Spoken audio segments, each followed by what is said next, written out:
Выполнить благотворительную миссию неподалеку от полигона в Цинтарое собрались сотрудники СОБРа «Терек». На протяжении дня они развозили жертвенных животных по семьям погибших сотрудников и в дома малоимущих жителей, чтобы верующие могли выполнить религиозный обряд. Такую масштабную акцию в праздник Идуль-Адха президент регионального общественного фонда оказывает ежегодно.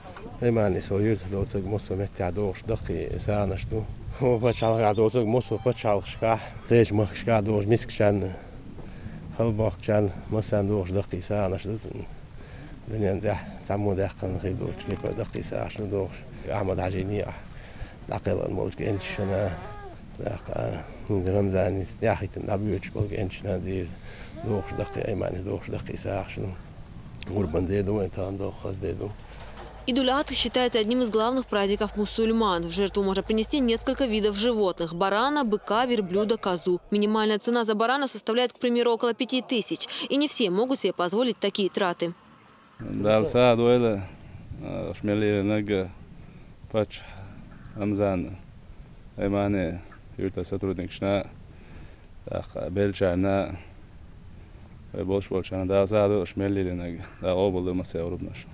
Жертвенных животных сегодня раздавали и в 141-м специальном моторизованном полку внутренних войск МВД России имени Героя России Ахмата Хаджи Кадырова. Около 30 жертвенных животных передали в семьи погибших сотрудников.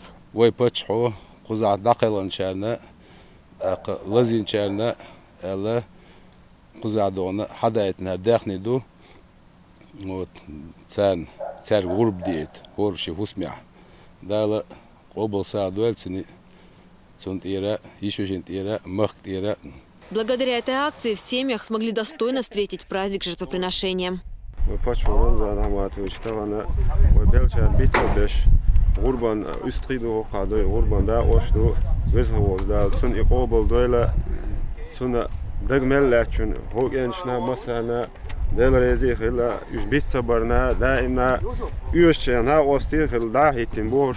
После раздачи здесь состоялся обряд жертвоприношения. 260 килограммов мяса отвезли в ближайшие мечети, чтобы потом доставить в малоимущие семьи. Динара Мурадова, Ильяс Сакаев, Тамерлан Арсанукаев. Новости.